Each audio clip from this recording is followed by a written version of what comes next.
بسم الله الرحمن الرحيم. السلام عليكم في درس جديد في الاسبوع الثاني. هذا الدرس غادي ندويو على building your brand، يعني انك تبني العلامه التجاريه ديالك. شنو كتعني هذا الامر ديال انك تبني علامه تجاريه ديالك؟ غنناقشوا هذا الامر. شنو هما لي زيكزامبل باش انك تشوفهم كانسبيريشن. ففي هذا الدرس غادي نعطي بعض الامثله، واي مثال عطيته حاول تنوطيه، مشي شوفو، مشي قلب على كيفاش هما بانين البراند، لان اي مثال عطيته الان ماشي في الدرس ماشي اعتباطي وصافي. عطيته باش انك تشوف انت دي زيكزامبل اللي تحطهم قدام عينيك وتعرف هاد لي زيكزامبل راهم بيلدين البراند كما كيقول لنا مصعب. ف ندويو ايضا على الفيدباك لوبس والكوفي تيست. نعطي تيست ديال الكوفي باش انكم تفهموا شنو هما الفيدباك لوبس، وتفهموهم باش تطبقوهم على البراندين ديالكم، البيزنس ديالكم. ندوي على 5 ستيبس، 5 المراحل باش انه تبدا البراند ديالك، وكيفاش نختاروا البراند نيم. فنبداو بشنو هو البراند بيلدين في الديجيتال سيلين سيستم، لانه الاغلبيه ديالكم يقدر يمشي بالو مع البراند بيلدين انني غنقاد لوغو مزيان، انني غنشوف الكولرز، بيرسوناليتي ديال البراند، الايدنتيتي ديال البراند، وهاد الامور كامله. هذاك الشيء ماشي دابا. اوكي، اتس نوت لوغوز، لا لا لا الكولرز وداك الشيء، يعني هو كنعني به البراند حاليا. داكشي ماشي دابا، غنحتاجوه من بعد. ولكن البراند اللي كندوي عليه دابا هو انه يكون عندك اودينس، يكون عندك كاستمر ليست. فهذا هو البراند اللي غادي نناقشوه، لان كنامن انه لا فهمتي هذا الدرس بالطريقه الصحيحه، وان شاء الله دروس اخرى غادي نتوسعوا اكثر في هذا الامر، عمرك غتحتاج فلوس، عمرك غادي يعني غدير واحد الخط احمر بينك وبين الفقر. لانه فاش كتكون عندك اودينس ولا عندك كاستمر ليست، انصح لكم هادشي اكثر ان شاء الله. سيلز كيتضمنوا لك تقريبا. ف get stress free about it، يعني بلا ما تستريسا على قبل هذه القضيه. it's simple، وخليني نقول لك انه دائما تقدر تيمبروفيها. ما خصكش ديرها بيرفكت من المره الاولى، لكن خصك تبداها اون فوا. نعطيك يعني طرق كاملين خصك تمشي وتبدا تطبق. واخا يعني ما بغيتكش تستريسا وتقول لا اجي انا غادي نبيلدي واحد الاودينس كبيره وراه خصني نبدا مزيان وكذا. نو، ما ديرش هكا. مشي شوف مستر بيست كيفاش بدا، مشي شوف البيج كومبانيز كيفاش بداو. اوكي، حتى حاجه ما كتبدا بيرفكت، خاصك تبدا وصافي. سو جيت ستريس فري. فبيلدين ا براند از اول اباوت، كله داير على انك تبقى في نيتش واحد، يعني مجال واحد، انك تبيلدي اودينس وانك تسيرفيهم، يعني تخدم ديك الاودينس اللي هو انك تبيع ليهم over and over and over again، المره الاولى والثانيه والثالثه والرابعه، يعني تبقى تبيع ليهم. وهنايا غادي نوقف وغادي نوضح لكم النقطه ديال البيع، لانه الناس العاديين من غير لي بيزنس مان، الناس العاديين كيبان لهم البيع كشي حاجه عيب انك تبيع شي حاجه، او لا حيتاش هما ما كيحملوش الا جا شي واحد باع ليهم، او ما كيحملوش الاشهارات وهذا الشيء كامل.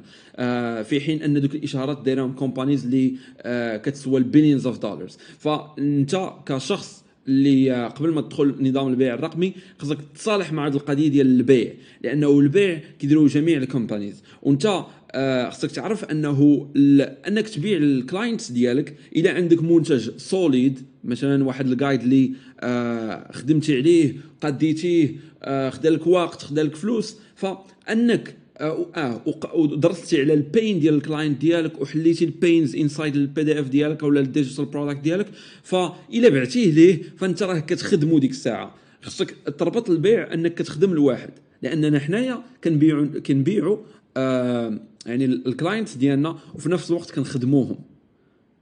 يعني الكلاينت كيتباع ليه وانت كتخدمه، لانك تقدر تقول انا كنخدمك او لا انا كنبيع لك. فبغيت غير نوضح هذه القضيه، لانه بزاف الناس يعني لاحظتها من الاتصالات ديالي بالبعض منكم، كتكون عندك المايند سيت ديال لا ما خصنيش نبيع بزاف، لا حشومه نبيع. لا، ماشي حشومه. عندك منتج سوليد، بالعكس خاصك تبيع، لانه غادي يحتاج الكلاينت ديالك ذاك المنتج ديالك. اوكي، باش نوضحوا هذه النقطه نوضعوا هنا نقطه ونرجعوا الامر اخر ديال building an audience simply means putting your customers into an email list. وغادي نعطيكم لي ديتاي ديال هذا الامر، لانه فاش كنقول لك building واحد الكاستمر ليست كما وضحت لك هنايا، هي انه يكون عندنا الايميلز ديالهم. ف على مر هاد الاعوام اللي فاتوا كاينين الناس اللي سمعت ليهم اللي كانوا مينتورز ديالي اللي خديت من عندهم ترينينغز بداو تخيل معايا بداو ان كيربحوا الفلوس من الانترنت في 1990. تخيلوا معايا. اي على مر ديك يعني السنوات كامله الحاجه الوحيده اللي ما تبدلاتش حيتاش 1990 راه ما كانش لا فيسبوك ولا حتى حاجه، كانوا الناس كيبيعوا بالايميل. دابا مازال الناس كيبيعوا بالايميل. هذه هي الحاجه اللي سوليد، هي اللي ما تبدلاتش. وداكشي علاش بغيت نعلمها لك، بغيت نعلمك واحد الحاجه اللي غتبقى معك حياتك كامله تقريبا، في حين انني نعلمك واحد التكنيك اللي تقدر تبدل العام الجاي ولا عامين هذه. ف كاينه سين او كوت عند الماركترز الكبارين كيقولوا the money is in the list and it's true. هذه هي الحقيقه. وشخصيا عندي guaranteed income كل شهر كنعرف راسي ما غنزلش على واحد الانكم اكس مثلا. كيفاش جاتني هذه الثقه؟ بسبب الايميل ليست، بسبب انه كنعرف كل ايميل كيساوي في الاندستري اون جينيرال كل ايميل كيساوي تقريبا $4 في الشهر. فتخيل معايا عندك 100 ايميل كتعرف راسك انك هذا الشهر غتدخل $400 اذا صيفطتي اليوم. هذا هو الامر ما فيه.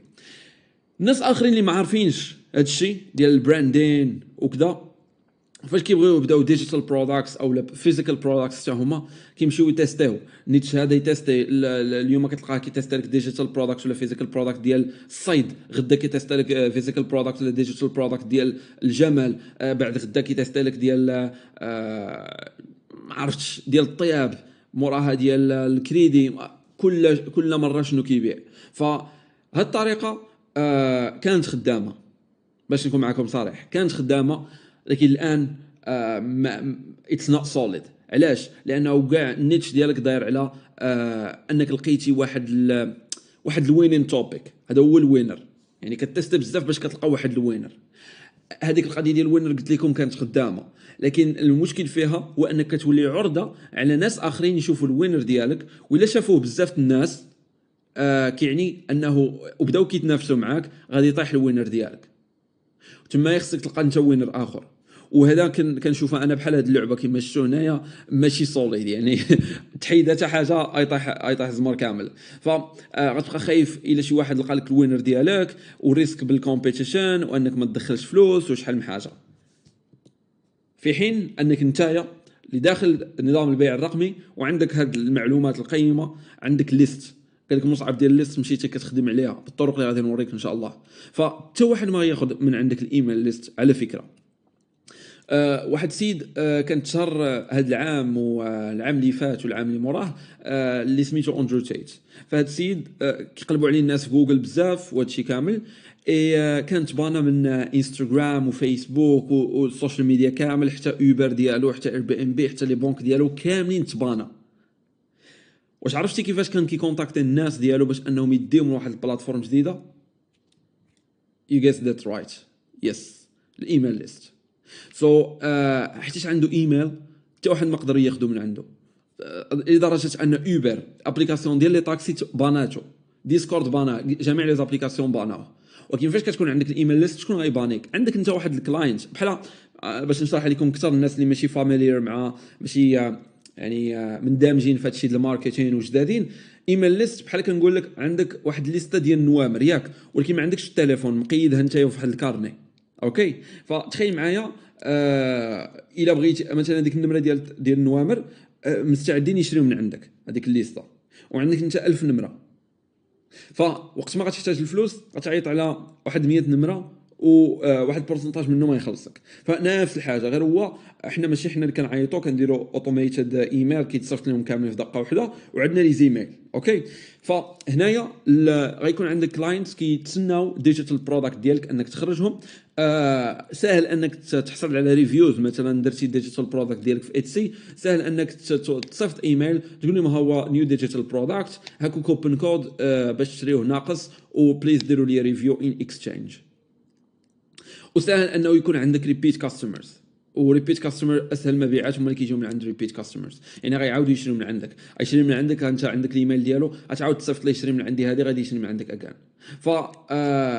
الان ندويو على علاش الاغلبيه الناس، لانه بصح يعني الا جيتي خارج نظام البيع الرقمي او جيتي تشوف هذا الشيء، هذا الاندستري، غتلقى الغالبيه كيمشيو للطريقه ديال خصهم يلقاو الوينر، لان بكل بساطه ما عارفينش هذا لا ستركتور ديال الايميلز، لا ستركتور ديال انه يكون عندهم اودينس، لانه ما عارفينش ولا كيخرجوا على راسهم على كيبازيو البيزنس كامل على وينر. ولا بازيتي البيزنس ديالك على وينر، الا جاو غير 5 الناس لقاو نفس الوينر مشات لك البيزنس. فالان عندك انت the most effective way، يعني الطريقه اللي افيكاس لانك تبيلد البراند. الان جا السؤال ديال علاش غادي نبيلد البراند، واخا يعني شرحت لك، لكن كتلخيص كما قلت لكم it's because you will make more money، غتدخل لك فلوس اكثر. هذا هو السبب، لانه كما قلت لكم easy customers easy reviews sorry repeat customers، يعني غيشريو من عندك again and again. عندك profit margin طالعه لانه ما تحتاجش ads. عندك ترافيك سهل باش انه يجي، لانه ترافيك في يدك. عندك ايميل ديال 1000، الا صيفطتي غير ايميل واحد راه 40% غادي يحلوا مثلا، ها انت 400 واحد حل لك الايميل، يعني ترافيك في يدك. فالبيلدين ا براند بهذه الطريقه هو السر ديال البيك سكيلين، ديال انك توسع اكثر وتدخل فلوس اكثر. وهذا هي الميزه العادله الغير عادله سوري اللي عندك الان. هذه ميزه غير عادله عندك الان كومباري بالناس مثلا خارج ديجيتال سيلين سيستم 3، لانه بزاف الناس ما كيتسوقوش لهذا الامر، ولانه بكل بساطه ما عارفينش القيمه ديالو، وكيشوفوا الطرق القديمه ديال تيست بزاف تلقى واحد هادشي كامل. اوكي، فنعطيكم بعض الاكزامبلز ديال الناس اللي شدوا نيتش واحد وتوسعوا فيه عوض انهم يقلبوا على نيتشز اخرين. هاد سي جي سكوت مثلا عنده بوكس كاملين، هنا غادي تشوف على habits productivity سو نفس الموضوع كيتعاودوا كيديروا عليه other books. ما كيمشيش مثلا يدير لك العادات، يدير لك كتاب على العادات شويه يمشي يدير لك على الصيد ولا شي موضوع اخر. اوكي، فحاط على توبيك وحده. عندنا بيتر مثلا كيدوي على البرين، فهنا كيدوي على build a better brain mental models. عندنا الاخر دايما، ودايما على فكره عنده بوكس اقل من هاد الجوج اللي وريتك، وهو اللي كيدخل فلوس اكثر فيهم. فهادشي اللي كيعني انه يعني قلت لك عنده بوكس قل ولكن كيدخل فلوس اكثر لان عنده اودينس كبر. اوكي،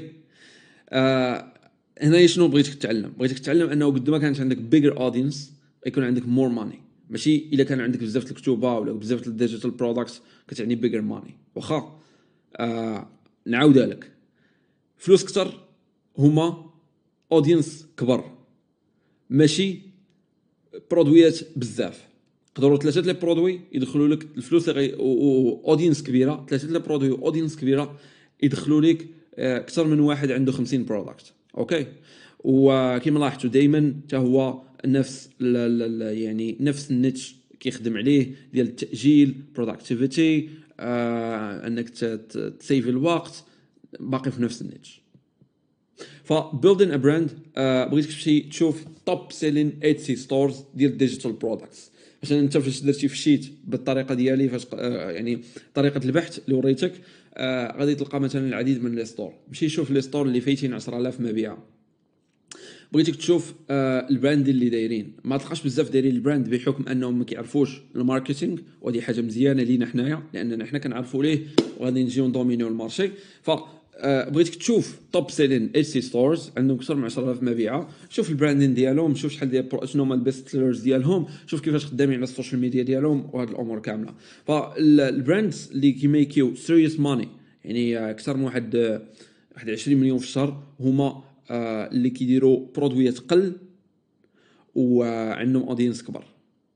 علاش؟ لانه كيخدموا يعني بافور اقل، لكن عندهم استراتيجي احسن، كيفكروا بطريقه كريتيكال. يعني نبغيك تمشي تقلب على الكريتيكال ثينكين، لانك كتفكر بهذه الطريقه لوجيك، نقد بناء، هاد الامور كامله. سو يو شود بي زعما واحد السيد اللي استراتيجيست، كتقاد استراتيجي، ماشي غير كتمشي بديك القضيه ديال انا اوكي برودوي دخل لي دولار انا خصني ندير 20 برودوي. غتخدم لك ولكن الا بغيتي تميكي مور ماني فهاد الليفل ديال سيريس ماني كما سميتها، خاص ضروري تكون سيد عندك استراتيجي كريتيكال ثينكين، و يكون الهدف ديالك انه يكون عندك less quality products و bigger audience. again مره اخرى building a brand يعني انك تبني علامه تجاريه كله داير على انك تبقى في نيتش واحد، مجال واحد، وتبيلدي اودينس وتسيرفيهم، يعني انك تبيع لهذا الاودينس over and over and over again. فندويو الان على الكوفي تيست، تجربه ديال الكوفي. فنسولك سؤال، شنو غادي دير الا مشيتي لدوله جديده ما كتعرف حتى واحد، ما كتعرف حتى حاجه على ديك الدوله؟ اوكي، يعني اختاريتها بطريقه اعتباطيه، مشيتي لديك الدوله، تحطيتي دخلتي لوطيل ديالك، كلشي جديد عليك، كلشي جديد عليك، اللغه، بنادم كيفاش داير، كلشي جديد عليك. فالنهار الاول انت محتاج كوفي. انت مثلا عندك عاده ديال انك تشرب قهوه في النهار، ما كنتيش كتشرب قهوه نقولوا اتاي. ف خصك القهوه. غادي تمشي لشي ستور، مثلا غتنزل من لوطيل ديالك غتمشي لشي ستور وغادي تشوف يعني باش انك تشري قهوه غتشوف شي قهوه مزيانه بانت لك مزيانه حسيتي بها، ولا باكج عجباك ولا شي حاجه بحال هكا.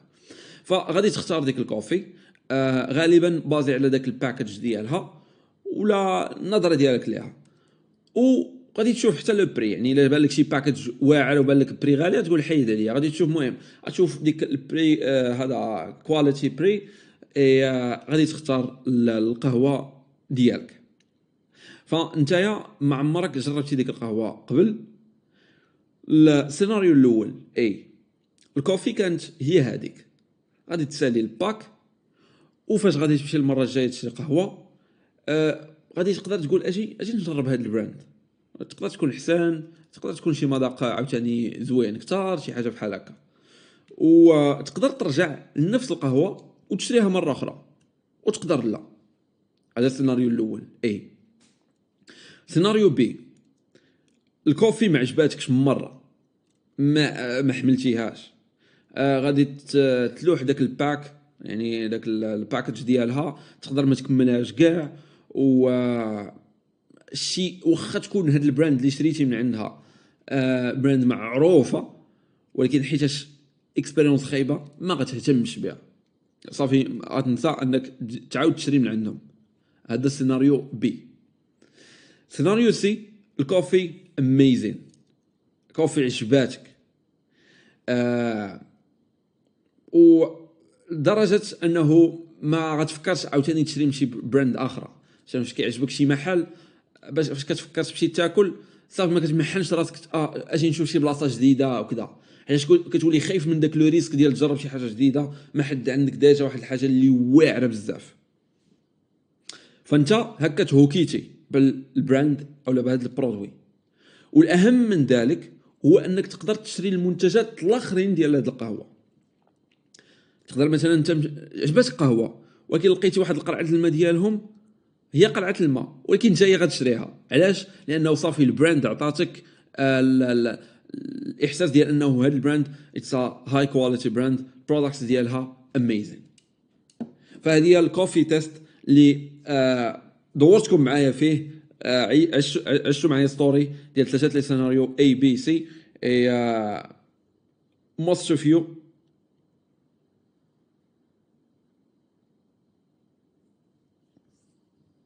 الغالبيه ديالكم عرف علاش داوي وعرف علاش عطيتكم هذا المثال. فهادشي كامل داير على ديجيتال برودكت ديالك او البيزنس ديالك. بدل الكوفي بالديجيتال برودكت اللي غادي تبني، لانه غادي تاخذ، غادي تجيب كاستمرز، غادي تجيب مبيعات بالكوفر اللي غادي دير مزيان، فاش غنوريك كيفاش ديرو، تايتل، ديسكريبشن، ريفيوز، غتجيب مبيعات بهذه الطريقه. لكن باش انه الناس يجيو يشريو من عندك مره اخرى خاص يكون البرودكت ديالك ذو جوده عاليه، خاص تقادو باحسان. وخليني نخبرك انه getting repeat customers is the name of the game. شنو كنقصد بهذه؟ كنقصد انه البيزنسز اللي كينجحوا هما اللي كيحكموا القضيه ديال عندهم repeat customers. خليني نقول لك انه فاش انا نعطيك هذا المثال، واخا يقدر يكون ما داخلش لا فيزيون ديالك، يعني انت ماشي ما بين الاهداف ديالك. ولكن فاش كتجي شي بيزنس مثلا كتكون باني بيزنس ديالك، انا شخصيا دزت من المرحله ديال عندي ستور كيدخل لي فلوس وجاو عندي انفسترز باش يشريو من عندي هذاك الستور. ما بين الحوايج اللي كيشوفوا هاد الانفسترز، هاد المستثمرين، ان مستثمر مثلا فراس مالو 100 مليار راه ماشي مكلخ ولا ماشي شخص يلاه بادي في البيزنس، كي واعي كيفاش داير البيزنس وواعي فين خصو يحط فلوسه وفين ما خصوش يحطها. لان كل ما كانش هكا ما كانش غادي يتوقع عنده ديك 100 مليار، كان يخسرها في شي حاجه اخرى. فهاد الاشخاص تخيلوا معايا انهم كيهتموا بواحد الشكل كبير بالستيك ريت او الريبيت كاستمرز ريت، يعني كيشوفوا البرودكت ديالك اذا شراه الواحد يمتى كيعاود يشري من عندك مره اخرى. اذا كان مثلا سوفتوير ولا سبسكريبشن كيشوفوا ان الواحد خصو يبقى معاك عامين وهو كيخلصك كل شهر. ما عندكش هذه القضيه، يعني عندك مشكل كبير في البيزنس ديالك. فقلت الريبيت كاستمرز از ذا نيم اوف ذا جيم. وهنايا كما كتشوفوا واحد جديد يلا على البيزنس ديالك 13% ديال الفرصه باش انك تقنعو يشري من عندك، لكن واحد ديجا دخل وشرى من عند البيزنس ديالك 65% الفرصه انه يشري من عندك. فالسؤال هنايا واش عندك good coffee او لا bad coffee؟ لذلك حرص جدا وانت كتقاد المنتج الرقمي ديالك تفكر هذا المثال وتكون حريص على ان ديما تكون في الحاله سي، لان باغي يكون عندك customers happy satisfied. هكا ساهل انه البيزنس ديالك تزيد لقدام، تقدر تبقى تجيب مبيعات بنادم كيدوي على البيزنس ديالك. ف the power of a good digital product. انا نعطيكم تجربه نيت واقعيه مع مغاربه نيت ديال برودكت ديجيتال ديال الكتاب ديالي. مثلا فاش لونسيت الكتاب ديالي ديك الساعه كنت مازال ما عنديش شي شهره في انستغرام ديالي فيه غير في فولورز، ما كانش فيه حتى 30,000 واحد تقريبا. مهم فالانستغرام ديالي ديك الساعه كنت كنعطي فاليو شويه. درت كتاب اللي درت فيه كيس ستادي وريت فيه داخل المتجر ديالي وكل شيء، وفاش درت ستوري على الكتاب جاني 300 شخص شرا من عندي اوكي في الايامات الاولى. هاد 300 شخص اللي شرا من عندي في الايامات الاولى بورسونتاج كبير منهم عجبون البرودكت، يعني they were amazed بالبرودكت. موراها لانه البرودوي فعلا كنت حريص على، يعني ديجا عارف هذه القضيه ديال الكوفي تيست، فكنت حريص على انني نكون بالحاله سي. تعرفوا واي كنركز على هذه القضيه دابا. ففاش هاد 300 شراو من عندي ديجا هاد 300 عندي لي زيميل ديالهم، يعني في الليست ديالي. صيفط لهم بروموشن وحده ديال هيلو، كاينه فرصه ديال انني غادي نشرح لك ماشي فقط نعطيك دراسه حاله، ولكن نشرح لك ستور حاليا اللي البيزنس ديالي هذا العام، حيت ديك العام كنت اول ان دروب شيبين. عطيت فرصه ديال انه نفتح للناس فرصه انهم يشوفوا كيفاش انا كنخدم دروب شيبين. فلانهم شافوا الكتاب ديالي وعرفوا الكواليتي كيفاش دايره، يعني خلصوا عليه $30 وتعطاتهم كواليتي ديال $1000. فاش صيفط بروموشن ديال برودكت تقريبا ديال $500، 220 واحد فيهم قال على البرودكت. بروموشن وحده حقات 110 المليون او 110 ألف دولار، اللي هي 110 المليون ديالنا سنتيم في نهار واحد. لانه في الايميل او البروموشن اللي درت قلت انه هذا النهار غادي نتيح هذه الفرصه وغادي نغلق السيم داي، لانه فعلا ديك الساعه مرات في الدروب شيبين وقررت انني نفتح هذه الفرصه، لانه بزاف الناس كانوا كيسولوني وقلت عندي لا برايس. شفت بلي البرايس اللي غيكون فير يعني عادل هو هذا الثمن، اطلقت الفرصه. فتخيلوا معايا كنت في الحاله مثلا بي، او نقولوا في الحاله بي ديال ان الكوفي خايبه هوربل، ثقوا بيا كان غادي يجي، ما كان يجي حتى واحد، ولا نقدروا نقولوا يقدروا يجيو 10 مثلا، يقولوا ميبي يقدر يكون هذه المره مزيان 10 الناس تقريبا، او لا هاد العشرة بان لهم برودوي ديالي مزيان ولا شي حاجه. فهذا الحاله بي. اذا كنت في الحاله اي ديال انه برودوي هو هذاك، يعني شراو هذا الكتاب $30 وبان لهم هو هذاك صافا، ديك القضيه ديال صافا، ما زوين بزاف ما خايب بزاف ولا ما خايب كاع. فمتاكد انا هما كنت نوصل ل 220 واحد فيهم، كنت فريمون غادي نكون تحت 50 الا كان برودوي صافا. فضروري اللي رابح على انه يدير كواليتي برودكتس هو نتايا يعني بشكل اساسي. يعني غير كنقول لك هذه الهضره باش انه فعلا تعطي القيمه للمنتج الرقمي ديالك. فهنا عندنا هاد السيد اللي كان دخل سولني على انه يعرف الطرق ديالي، وكنت ديك الساعه قبل ما ندير هاد البروموشن ديال $500 قال لي I need advice and everything، وقلت له واخا تخلصني $2700 ومرحبا بك، I will give you البلو برينت، يعني الاستراتيجي ديالي كاش كنلقى لي وين برودكت وكل شيء. ماشي صافي اكسبتا، خلصني. موراها ب6 شهور كيصيفط لي سكرين شوت ديال $80,000 بروفيت. هادو بعض السكرين شوتس اللي كان كيصيفط ليا فيها $30,000 في باي بال.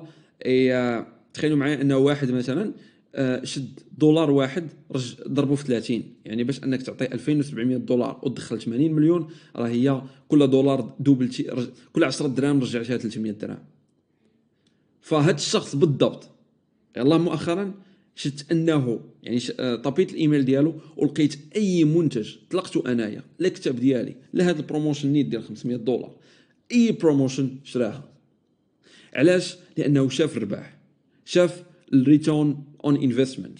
ريتورن اون انفستمنت هو فاش كتحط دولار شحال كيجيك منها. هو حط دولار جاتو $30، فعرف انه اي دولار غادي يحطو مع مصعب ولا مع الشركه ديال مستقبل اكس غادي يرجع الاضعاف ديالو. ف يعني because he saw the ROI when he buys the product, apply it, make dollars، كيشوف يعني الريتورن اون انفستمنت.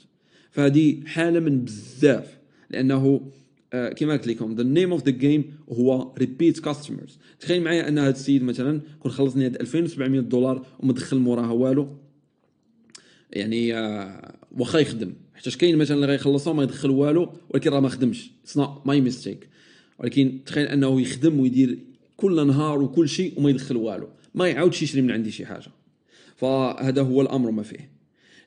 كاين عندي صديق ايضا كيبيع كتوبه المراوات اللي العمر ديالهم 40 عام تقريبا. فبسبب انه عنده بوكس او ديجيتال برودكت مزيان، كيكون عليه بالسهل جدا انه في الاخر ديال داك الديجيتال برودكت ديالو كيدير واحد الصفحه وكيكتب فيها المنتجات اخرين كينصحهم بهم. شنو كيوقع؟ كتجي مرا عندها 40 عام مثلا كتشري داك برودوي ديجيتال، كتبدا تقرا فيه، كتبدا تتعلم منه، هو جايد. فالصفحه الاولى الثانيه الثالثه كدوز مثلا الصفحه 30 كتلقى ثانك يو فور ريدين هاد البوك، هما بوكس اللي كنصحوك بهم ولا جايدز اللي كنصحوك بهم. الى عجبها البوك فلك ان تتخيل النسبه ديال الناس اللي غادي يشريو الكتاب الثاني. اذا كان الكتاب خايب او الديجيتال برودكت ماشي هو هذاك، راه بكل بساطه ما يوصلوش حتى لديك الصفحه، بلا ما ندويو على شحال من واحد غادي يختار او لا، حيت ما غيوصلوش لديك الصفحه اصلا. الصفحه الاولى الثانيه الثالثه عرفوا البرودكت خايب ماشي هو هذاك، حيدوا عليها. فنوضح لكم الريفيو فيدباك لوب لانها مهمه، ولانك خصك ترد ليها البال. فاذا كان عندك بوزيتيف فيدباك لوب يعني انه الانبوت ديالك، يعني داكشي اللي كتدخل مثلا في السيستم، نقولوا قبل ما نوضح لكم شنو يعني التسميه ديال كل حاجه. فعندنا الانبوت المدخلات، عندنا نظام، وعندنا اوتبوت يعني داكشي اللي كيخرج. فالمدخلات حنا ديالنا ديجيتال برودكت مثلا غندخلوه في السيستم وغتخرج مثلا النتيجه اكس. النتيجه اكس كتاثر على السيستم. اذا كانت النتيجه اكس ديالنا بوزيتيف فالسيستم غادي يتاثر بطريقه بوزيتيف. اذا كانت نيجاتيف النتيجه ديال الانبوت ديالنا غادي تاثر على السيستم ديالنا بطريقه نيجاتيف. فنشرح لكم اكثر يعني نوضحوا. هنايا عندنا الديجيتال برودكت ديالنا هو الانبوت، وعندنا الاتسي كومنتس والامازون مثلا هما السيستم. يعني غادي نحطوا ديجيتال برودكت ديالنا مثلا في اتسي الى ولا ستور ديالنا. المهم هادو التسميات غير باش تفهموا. فاش غادي نحطوه غادي يجيونا اراء. الا كانوا هاد الاراء مزيانين غيأثر بشكل ايجابي على الاتسي ديالنا، على الكومنتس ديال امازون، على السوشيال ميديا بوست ديالنا وهاد الامور كامله. فاذا اثر بشكل ايجابي غادي يزيد عاوتاني ريفيوز اكثر، وغادي يزيد عاوتاني تاثير احسن، وهنا كيبقى يدور الدوامه، وغدا وكتكبر، وغدا والبيزنس ديالك كتزيد لقدام. فهنايا غادي تجازع بانه غادي تبان للناس اكثر، لانه اتسي فاش كتشوف الناس عندهم جود ريفيوز كتجازئهم بانهم كيبانوا في الصفحات الاولى. يقدر يكون عندك احسن منتج واذا ما بانش في الصفحه الاولى ديال اتسي ولا امازون ما غيشري حتى واحد. فضروري انك تلعب على هذه القضيه باش يكون عندك واحد الفيزيبيليتي واسعه، وغادي ديرها بطريقه ديال يكون عندك بوزيتيف فيدباك لوب، ماشي يجي فيدباك نيجاتيف. مثلا درتي ديجيتال برودكت عيان دغيا زربتي عليه شويه لحتي في اتسي او في السوشيال ميديا، شراو من عندك الناس، وشويه بديتي كتشوف كومنتس خايبين على الديجيتال برودكت ديالك. هذوك ريفيوز غادي ياثروا على السيستم، يعني ما غاديش يعني يجيو ناس اخرين يشريو لانهم يشوفوا كومنتس خايبين على الديجيتال برودكت ديالك. شويه هذوك ريفيوز، يعني هذوك ريفيوز مثلا الناس فاش غادي يشوفوا هضره خايبه غادي يزيدوا حتى هما كيهضروا، وها انت غادي في النيجاتيف سيركل ولا اللوب، غادي تموت بسرعه. غيكون matter of time only، لانه تقدر تبيع شهر شهرين 3 شهور ولكن ما تكملش عام، سي 100%. فهناك 5 مراحل باش انك تبني علامه تجاريه ديال المنتجات الرقميه ديالك. اول حاجه هو انك تختار نيتش، تختار توبيك او موضوع و تلتزم به. ثاني حاجه هو انك غادي نديروا بحث وغادي نديفاينيو، يعني غادي نوصفوا شكون هاد الناس اللي غنتوجهوا ليهم، شكون هو الجمهور ديالنا. فهذا الشيء ان شاء الله غندويو عليه في الدروس المقبله. ثالث حاجه هي كيفاش تنشا، يعني خصك تنشا ديجيتال برودكت ديالك that your target audience will love. في المرحله الثانيه فهمنا شكون هما الناس اللي كندويو معاهم، شحال في العمر ديالهم، شكون كيديروا كل نهار هادشي كامل. المرحله الثالثه غادي ننشئوا ليهم ولا نبنيو ليهم منتج رقمي اللي غادي يبغيو واللي غادي يحل لهم المشاكل ديالهم او الجزء منها. رابع حاجه هو اننا غنبنيو جمهور، وغادي نوري كيفاش. خامس حاجه هي انه هذا الجمهور غادي نسيرفيو. شي كيفاش بدلت سيلين باي سيرفين، لانه فاش كتبيع خصك تفهم انك راه كتسيرفي. فغادي نخدموا هذا الاودينس باي ميكين مور بوكس ذات they want.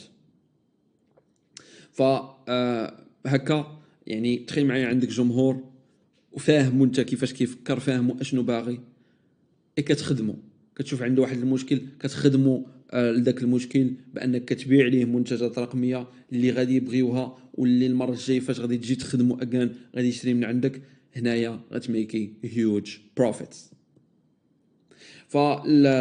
الخطوه اللي بغيتك دير هو انك تختار البراند نيم ديالك، وبغيتك تخليها سيمبل. هما سم اكزامبلز اللي نمشي نقلب عليهم: ADHD the word, pastry class, مور اكزامبلز غتلقاهم غير الا قلبتي انسايد اتسي. مشي شوف الشيت ديالك، شوف لي ستور اللي فايتين 10000 مبيعه، هما اللي تشوف السميات ديالهم، ما تشوفش شي ستور مازال مبتدئ ولا شي حاجه بحال هكا. انا بغيتك تانسبيرا من الناس اللي واصلين، فهادو سميات كاملين مزيانين. ميك شور انهم يكونوا available.com. وباش يكونوا available.com بالنسبه للناس اللي ما عارفينش، انا غنفتح دابا باش فمثلا لقيت دومين ديال future ADHD هذا ماشي available.com فاش كتعطيني بالاحمر، ولكن الا مثلا قلبت هذا مثلا available.com. اوكي، باش تعرف ماشي غير الانستنتdomains.com. انا نجد اللينك دابا نحطو لكم هنا.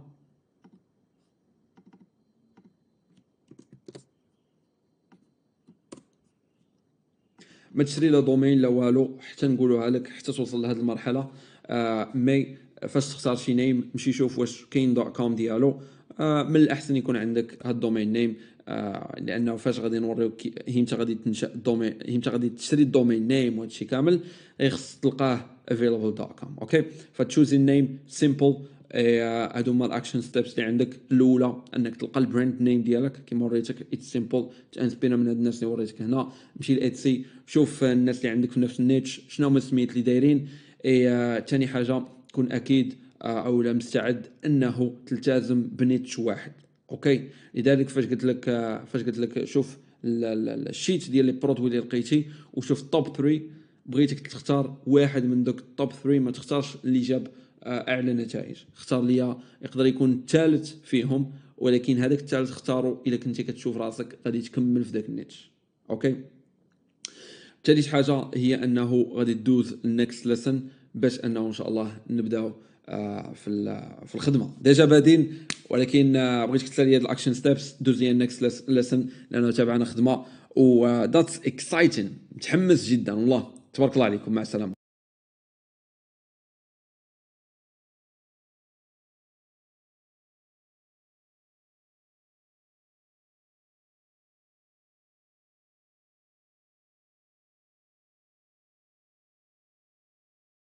السلام عليكم. في درس جديد في نظام البيع الرقمي. في هذا الدرس غادي ندويو ان شاء الله على معرفه الزبون ديالك او العميل اللي غادي يشري من عندك.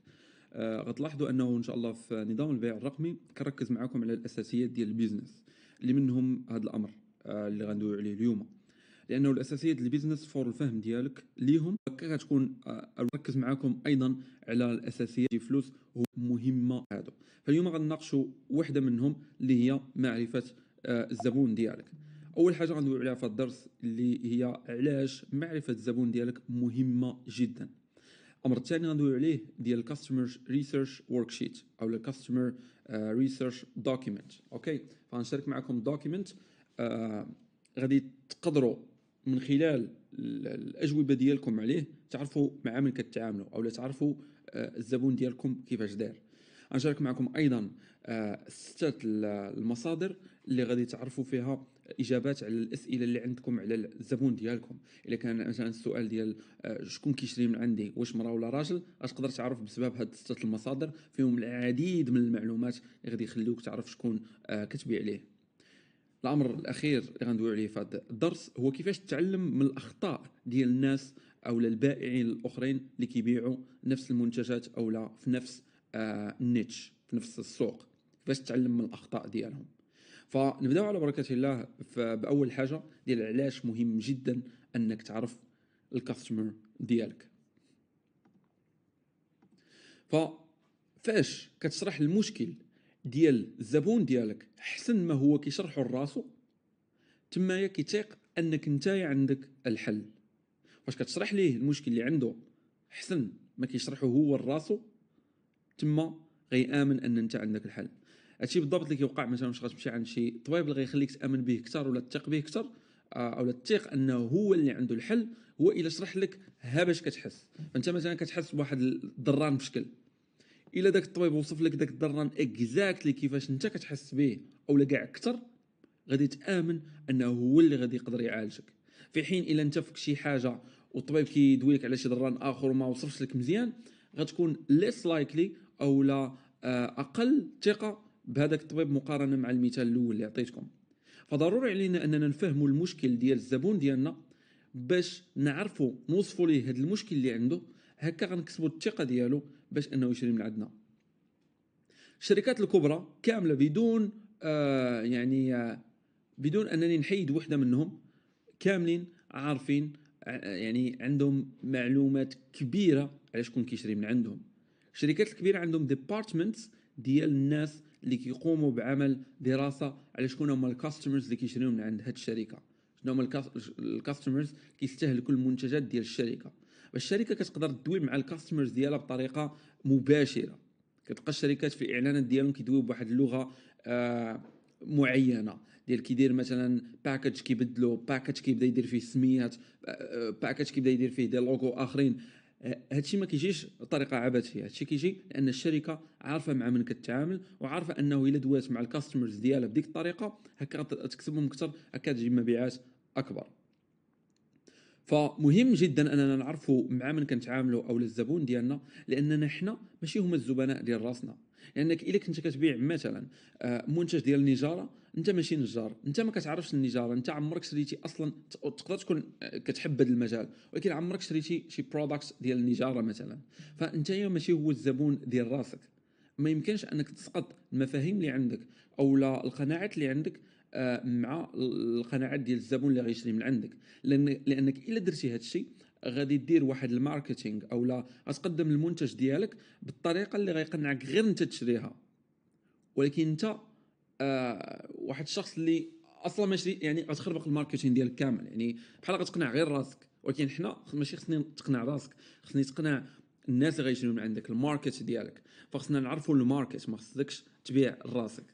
النظره ديالك الامور او لا الاحتياجات او المشاكل اللي عندك ما كيهموش. اللي كيهم هو المشاكل ولا النظره ديال الكاستمر والاودينس ديالك. خصك تعرف انه الزبون ما كيهتمش بالديجيتال برودكت ديالك، لا الكتاب ديالك ولا الجايد ولا الفيديو، ما يهتمش بداكشي اللي غتعطيه. اللي كيهتم به هو اشنو غيدير ليه داك الديجيتال برودكت، شنو المشكل اللي غيحل ليه، شنو غيزيدو حياته. هادشي اللي كيهم الزبون ديالك. فما تمشيش غلط ديال تقول لا راسني ندير واحد الجود لوكين ديجيتال برودكت ونقاد الديزاين مزيان بزاف وصافي غيشريو. لا، الا درتي الديزاين مزيان حاجه اوكي مزيانه، مي ما كتعنيش انهم يشريو. غيشريو فقط الا عرفوا انه الديجيتال برودكت ديالك عنده بزاف ما يزيدهم هما في حياتهم. ف when you do high quality customer research، فاش غنوريك كيفاش دير high quality customer research، ما يبقاش خصك غير ما تبقاش تمشي بطريقه عبطيه ديال اجي نختار تايتل بهذه الطريقه، او لا اجي ندير ديسكريبشن بهذه الطريقه، ولا اجي ندير كونتنت بهذه الطريقه. لا، كل شيء التايتل ديالك، العنوان، ديسكريبشن، الوصف، وستركتشر، يعني الطريقه باش غادي تبني المنتج الرقمي ديالك غتولي كتراعي فيها لكل حاجه، كتراعي الشخص اللي كيشري من عندك، لانك فهمتي وعرفتي شكون هذا الشخص اللي كيشري من عندك. فغتخلي البروسيس او العمليه يعني سهله اكثر من الا ما عرفتيش مع من انت كتعامل.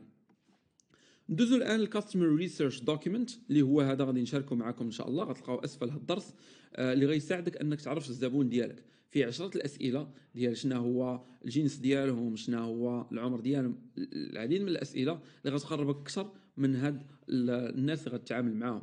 والان غادي نوريك ان شاء الله في هذا الدرس كيفاش غادي نعمر كل وحده وشنو هما المصادر اللي غنعتمد عليهم.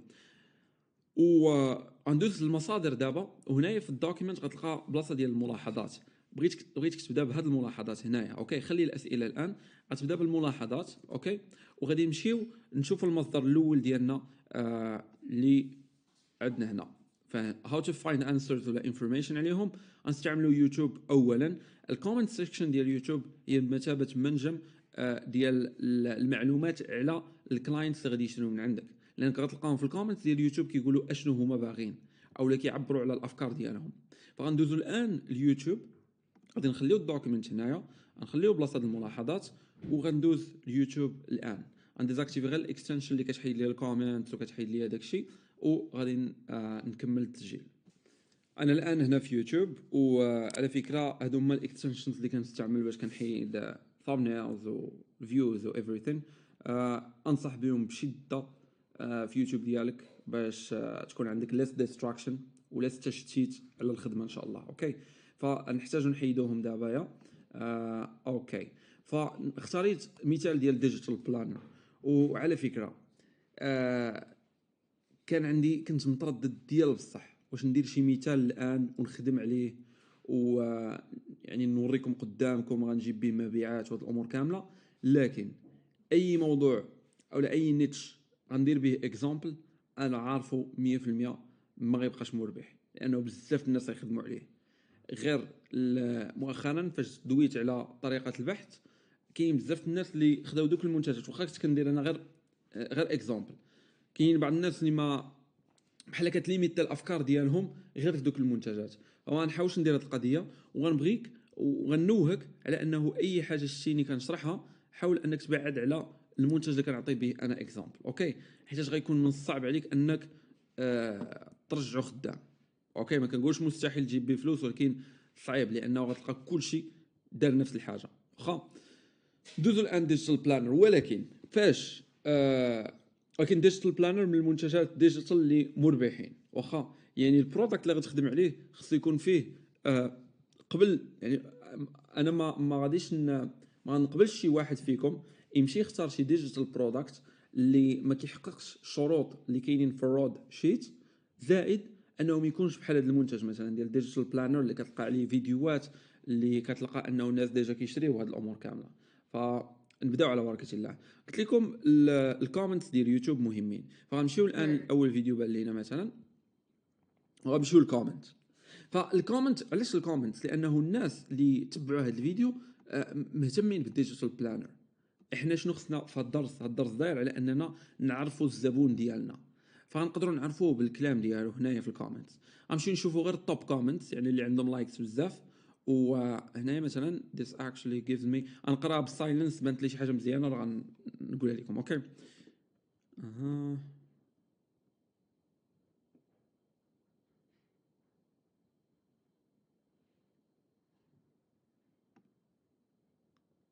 شنو هي ريل دودل. اوكي، فهنايا شنو كيعني هذا الكومنت؟ جميل جدا، عجبني هذا الكومنت. هذا الكومنت كيعني قالت لها انه بهذا الديجيتال بلانر عطيتيني لوبورتونيتي بانني يكون عندي بلانر اللي ديطايي بزاف في بلاصه هذا الريل دادل بلانر. هذا الريل دادل بلانر هو منتج ملموس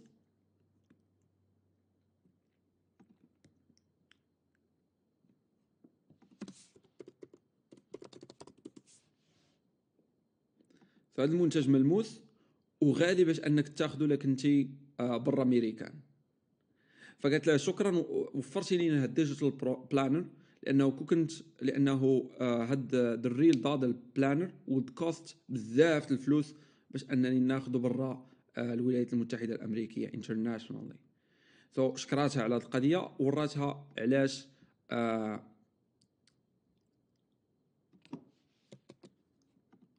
الديجيتال بلانر هذا مهم. وهذه القضيه مهمه جدا، انا نحطها هنايا. ادخل هاتي،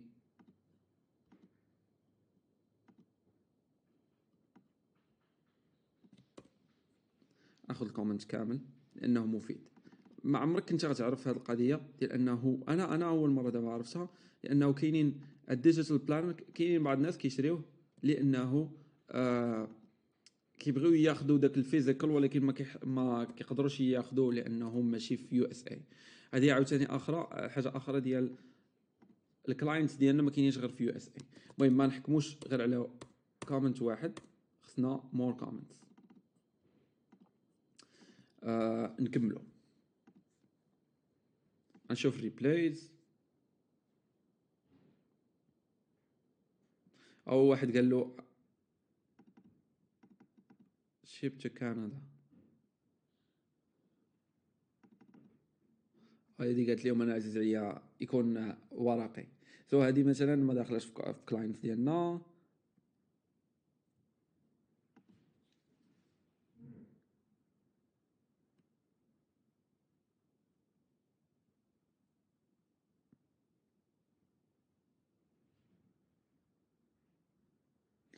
هذه قالت لي creating an academic version for the digital planner would be ما واعره بهذا الايموجي.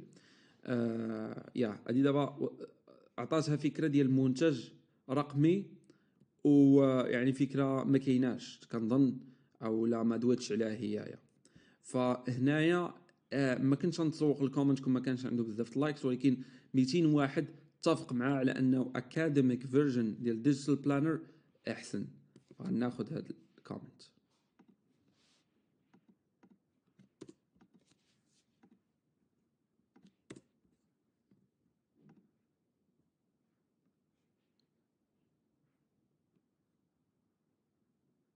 واو هذا زوين. شو شكرا لانه دارت الديجيتال بلانر. كيشكروها حيت دارت هذا البرودوي. هذه حاجه خصك انت تسمع من العملاء ديالك، كيشكروك على المنتجات ديالك ويشريوهم من عندك.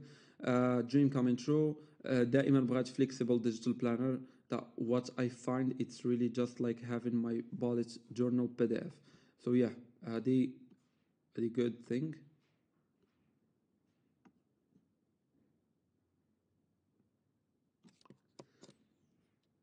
ناخذ هذه الكلمه بالضبط لان هي اللي كتعني لينا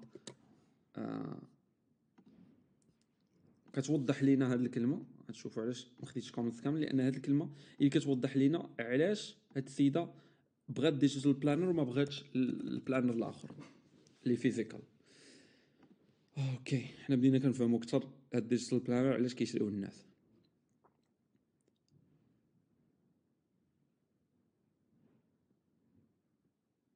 هاي مثلا هذه قالت لهم اي لايك ا فيزيكال بلانر، يعني هذه كيعجبها البلانر اللي ملموس، ولكن فاش ولدات ما بقاش عندها الوقت باش انها تجلس وتكتب في البلانر ديالها، فولات كتستعمل الديجيتال وان. هذه مهمه، هذه القضيه نحطوها حتى هي عندنا في الليست.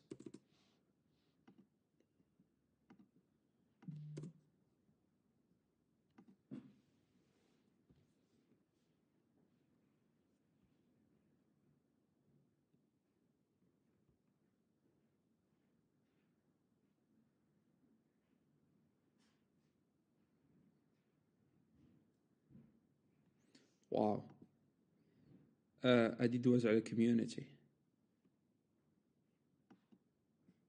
وعجبتنا القضيه.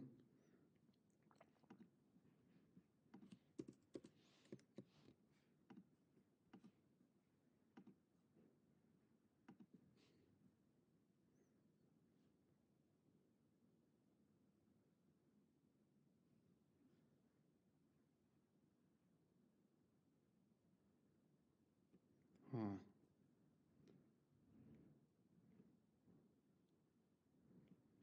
شداد I want a digital planner for 2023.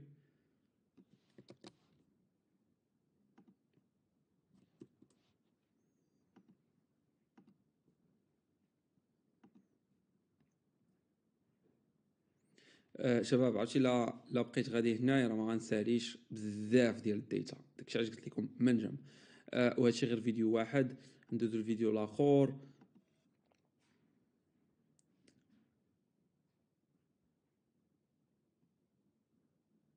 تو غنلقاو فيه كومنتس، ندوزو فيديوهات اخرين غنلقاو فيهم كومنتس. نقدر كاع ندير فلتر هنايا باي فيو كاونت، يعني الفيديوهات اللي مشيو فين بزاف، وتشوف حتى الشورتس على فكره، حتى الشورتس بالعكس You مزيان. just got an iPad, but you have no idea how to customize your home screen, where to get the best templates, which apps to use, what iPad accessories. Come learn iPad tips with me. هذا لها الايباد بلاتي تشوفوا البلانر. If you're just getting started digital planning and you don't know which planner to get, here are 3 that I recommend. The yearly planner. I love the concept of digital, as I like to collect the bullet journals to look back on. هذه كدوي على الجورنالز اخرين، لانها الديجيتال بلانر بحال داير شيفت، يعني بحال كتغير الناس من الناس كيكتبوا في الاوراق للديجيتال.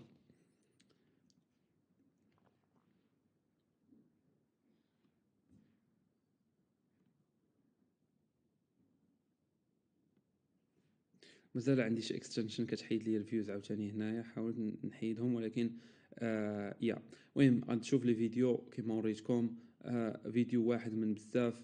غتلقاو العديد من لي كومونتير. اللي غادي نبغيكم ديروا هو بالنسبه للكومنتس، حاولوا تخرجوا جوج صفحات منهم. فاش غادي تخرجوهم، مثلا انا شديت غير شويه لي كومونتير، ما كملتش حتى دوك لي كومونتير ديال الفيديو الاول. خرجت مثلا هذا. اوكي، هنا غادي نجي غنعاود نقراهم.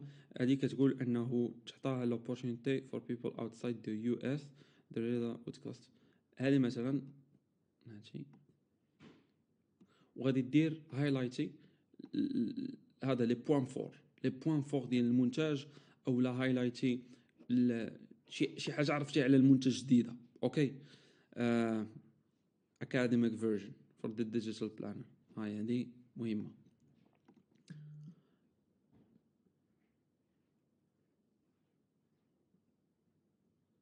more flexible digital planner،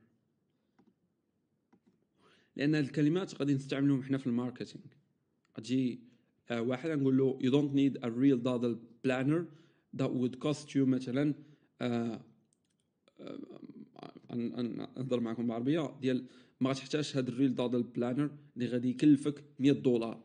بل غتخلص $10 وغتاخذ هاد الديجيتال بلانر دان. يعني شحال من واحد كان باغي هذا وعنده نفس المشكل ديال هاد السيده، غادي انت تحلوا هذا المشكل. وكما قلت لكم العميل ما كيهتمش بالبرودوي ديالك ولا شي حاجه، كيهتم بالمشكل اللي غيتحل ليه. خصكم تفهموا هذه.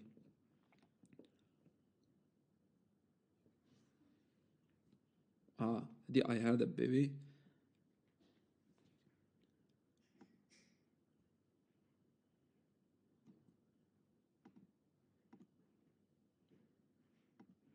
هذه كوميونيتي. هذه تقدر تفيدني انه لانها وراتني انه هاد الناس عزيز عليهم كوميونيتي، عزيز عليهم يكونوا يهضروا مع بعضياتهم وكذا. نقدر مع كل واحد شرا البرودكت ديالي نقول لهم اي واحد لايك الاوفر نزيد فيها انه غتكون عندك كوميونيتي ديال هاد الناس اللي غيشريو من عندك.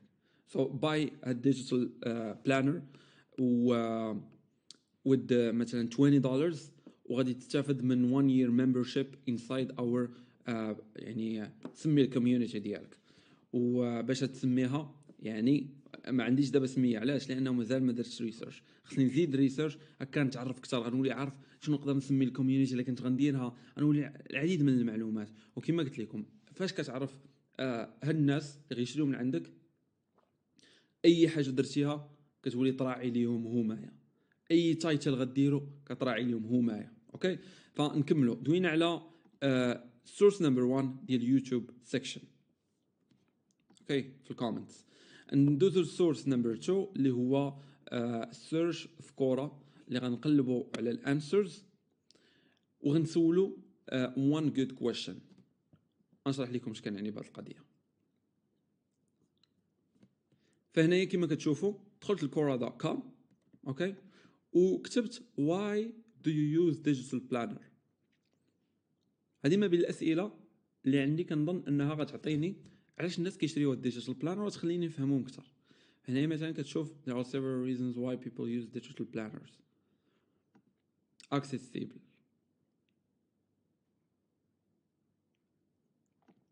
organisation, customisation, efficiency.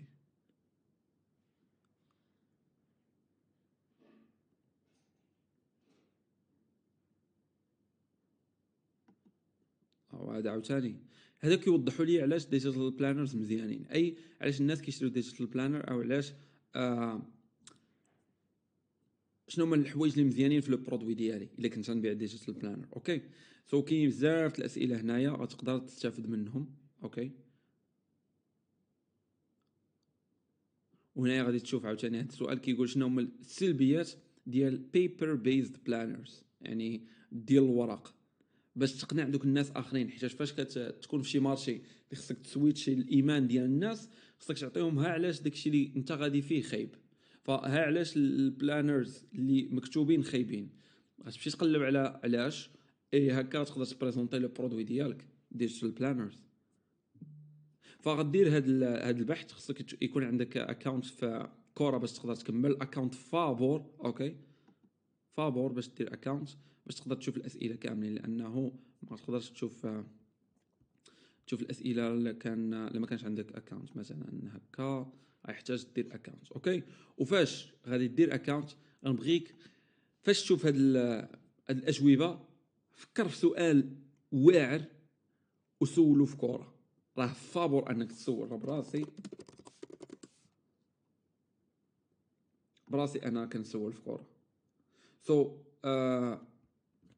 حط سؤال مزيان على المنتج ديالك. كتبيع مثلا منتج ديال المساج ديال الوجه، انا كنعطي غير مثال. فتقدر تمشي لكورة وتكتب علاش خصني نهتم بالمساج ديال وجهي، وغادي يجيو الناس صحاب الكاستمرز ديالك وغادي يبداو يقنعوك علاش خصك وغادي يوريوك كيفاش كيفكروا وغادي يوريوك شحال من حاجه. فهادشي انت اللي خصك. كورة غادي تمشي تشوف الاسئله اللي غادي يساعدوك. تقدر تكتب السميه ديال البرودكت ديالك على ديجيتال بلانر.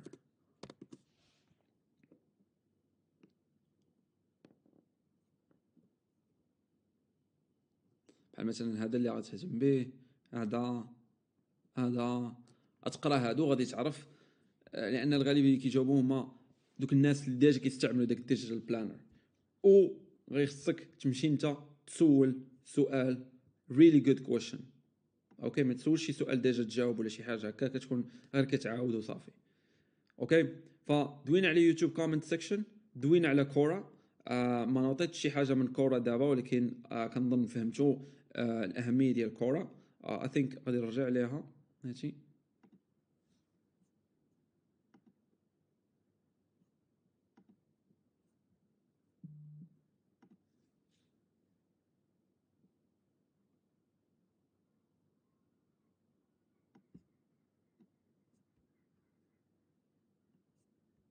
ناخذ هذا بزاف لي زانفورماسيون هنايا تبارك الله،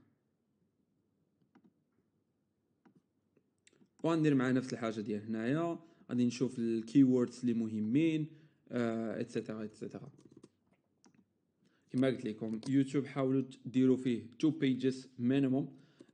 كورا 1 page is enough ولا يعني انتم حرين في القضيه ديال كورا، ما يوتيوب كنأكد عليها.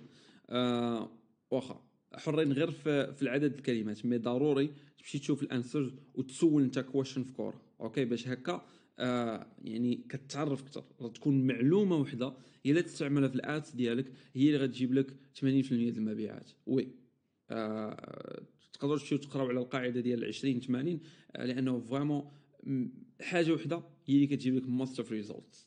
وما بغيتكش انا تفلت حاجه وحده غير حيت عجزتي انك تكتب لو ماكسيموم ديال لي زانفورماسيون. اوكي ندوزو الان لمصدر اخر اللي هو etsy.com او حتى امازون ولا البلاتفورمز بحال هادو الماركت بليسز اللي كيكونوا اونلاين.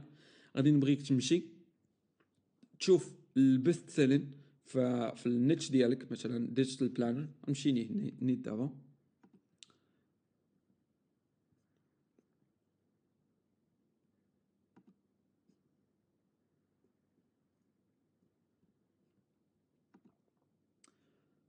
واخا ناخذ انا غير هذا المثال ديجيتال بلانر.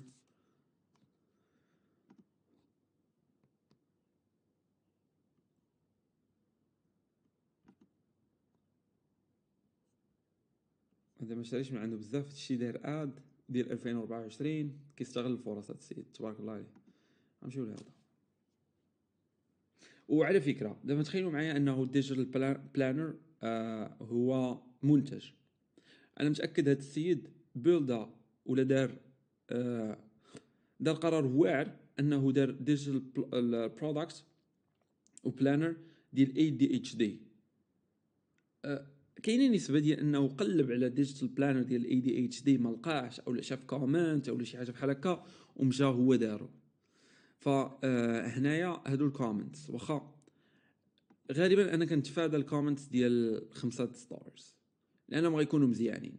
ما عندي ما نستافد انا في واحد كيقول لي good product glad I got it. اوكي مي كنصح دائما بالكومنتس ديال 3 ستارز 3 ستارز بحال هكاك.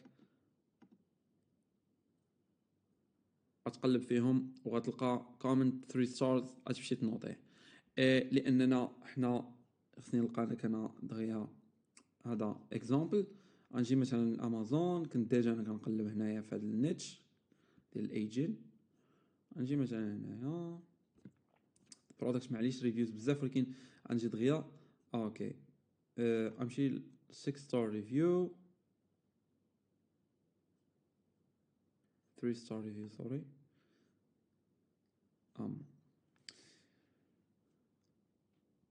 هنا كيقول لها other books such as Gregor are much better.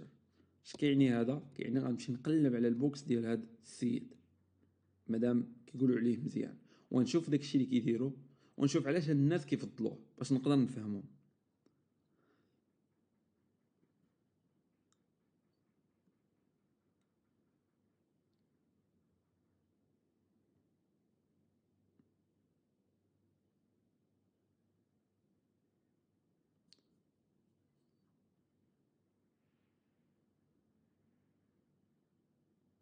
اوكي فهذا كيدوي على لا ستركتور ما مقاداش في الكتاب ديالها.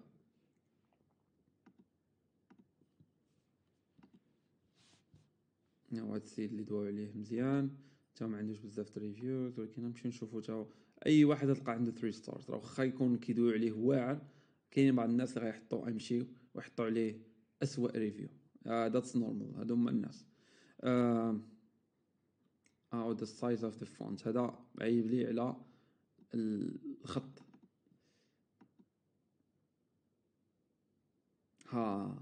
هنايا ولكن عجبني صراحه هذا الكومنت. شوف، قال له انه حنايا اللي كنشريو من عنده ديال ايجن، لان هذا النوع المنتجات اللي كيشريوه هما الناس الكبار باش انهم يوليو صغار كتار، يعني يمشي لهم داك التجاعيد وداك الشيء. فقالوا انهم كيتابعوا هذا السيد باش انهم يعني يتعلموا كيفاش يوليو هيلثير، باش انهم زعما ما يشرفوش دغيا وهادشي كامل. ولكن الخط صغير، في حين انه الاغلبيه اللي كيقرا اللي هما 75 80 عام اتس ديزابوينتين. شنو عطانا هنا 75 80 عام؟ شنو كنسولك هنايا؟ واتس ذير ايج؟ اوكي. ومن الكومنتس اعطيك بزاف د الحوايج. كومنتس غادي يفيدوك بزاف، خصوصا كما قلت لك الكومنتس 3 ستارز كنصح بهم. تفادى ديال 1 ستار، ويا وديك الساعه تحت من سوري، تفادى ديال 5 ستارز وتحت منهم ار جود ذا بيست من ناحيه الاكسبيرينس هما 3 ستارز. اوكي، هكا غتلقى بزاف د الانفورميشنز. وغادي نبغيك مره اخرى فاش تلقى لي زانفورماسيون غادي تمشي لهنايا، غادي تمشي للدوكيمنت ديالك وغتكتب هاد لي زانفورماسيون. كما قلت لك ديال يوتيوب 2 pages مينيموم، ديال كورة ما كيهمش صراحه، the more the better. مي ديال ريفيوز حاول انه عاوتاني دير 1 page مينيموم. اوكي، 1 page مينيموم. ندوزو السورس اخر او السورس الرابع ديالنا اللي هو فيسبوك جروبس. فيسبوك جروبس مهمين باش تعرف شكون الناس اللي كيتعاملوا معاك، خصوصا انه فيسبوك كتيح لك انك تدخل البروفايل. فلا دخلتي البروفايل تقدر تعرف شحال لاج ديالو، واش مراه ولا راجل، وشحال من حاجه، واش عنده عائله، واش مزواج. لايك فيسبوك يعطيك بزاف لي زانفورماسيون. فاحنا باش نعرفوا هاد لي بروفايل شكون، غنمشيو لي جروب. لي جروب مثلا جروب ديال ديجيتال بلانرز غتلقى غير الناس اللي مهتمين هما اللي في داك الجروب. فاذا دخلتي شي بروفايل تمايا في داك الجروب غادي يعطيك نبذه على شكون النوعيه ديال الناس اللي مهتمين بالديجيتال بلانر. اوكي، فهذه نقطه مهمه جدا. غتمشي لفيسبوك جروبس، غادي تشوف لي جروب على ديجيتال بلانر مثلا، غادي تدخل لهم. اطون نشوف ندير لكم مثال حي قدامكم. فهنايا جيت الفيسبوك كتبت ديجيتال بلانر، غادي نمشي الجروبس. فهما نتفادى الجروبس ديال المغرب. اوكي،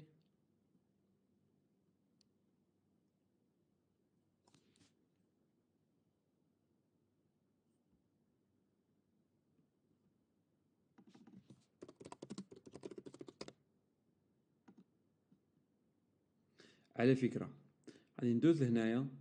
هاد لي زانفورماسيون اللي ديجا جمعت نقدر حتى هما نستعملهم في انني نبحث. مثلا نبحث على دودل بلانر. داكشي علاش مزيان انك تجمع لو ماكسيموم ديال الانفورميشن. غنمشي للجروبس ديالو، هو خرج ليا هاد الجروب باين عربي. هو دودل كلاب، هذا زوين، هاد الجروب اللي زوين. فاوكي ندخل لهاد الجروب، غنشوف الادمينز ديالهم، وهذا الشيء غيخليني نعرف النوعيه ديال الناس. هذه مزوجه مثلا، نشوف هذه الصفحه ديالهم ديجا كيبيعوا فيها. هذا جروب عاوتاني فيه 300 واحد، هذا جروب شحال فيه 500 واحد، هذا جروب فيه 57 ألف واحد. فهنايا غادي نعرف هذه مثلا كتقلب على بلانر ولا هذا. هادشي البيبول هنايا تشوف الادمنز، والادمنز غالبا هما اللي كيكونوا باسيوني بزاف بهذا الشيء. فهاد الادمنز شوفهم، درسهم، عرف اش من نوعيه. غالبا هما اللي هما الناس اللي غادي يشريو من عندك او اللي غيهتموا بالمنتج ديالك، هما اللي خصك تبازي عليهم في هذه الاجوبه. اوكي، هنا الداتا غتعمرها من فيسبوك جروب حتى هو 1 بيج مينيموم باش تنظم هذه القضيه. هنايا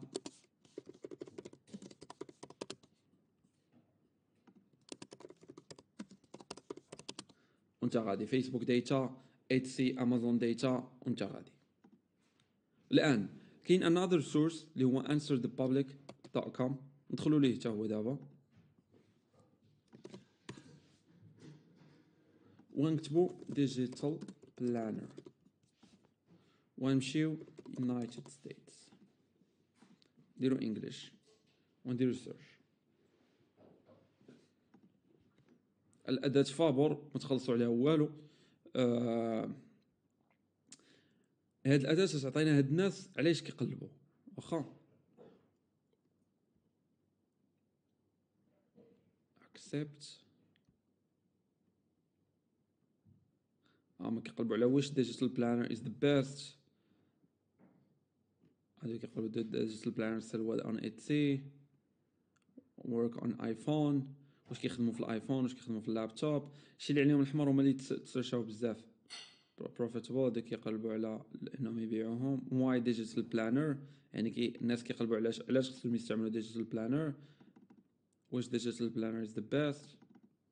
نفس الحاجه.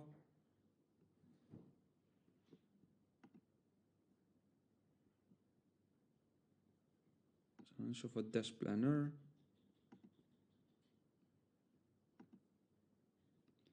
حنا لقينا ما بين اكبر الكومبيتيتورز ديالنا في الديجيتال بلانر مثلا